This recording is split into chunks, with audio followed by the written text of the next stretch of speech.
அதிபர் Ebrahim Raisi பயணித்த helicopter விபத்தில் சிக்கிய சம்பவம் தொடர்பாக தேடுதல் பணிகள் நடைபெற்று வந்த நிலையில் விபத்து நடந்ததாக கூறப்படும் இடத்தை ட்ரோன் உறுதி செய்திருக்கக்கூடிய காட்சிகளை நாம் திரையில் பார்த்து கொண்டிருக்கிறோம்.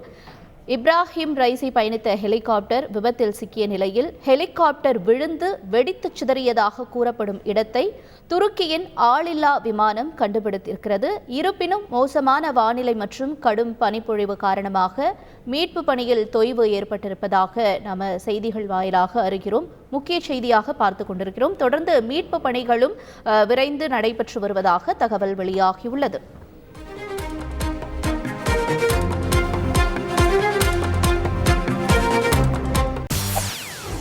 செய்திகளை உடனுக்குடன் தெரிந்து கொள்ள உடனே சப்ஸ்கிரைப் பண்ணுங்க.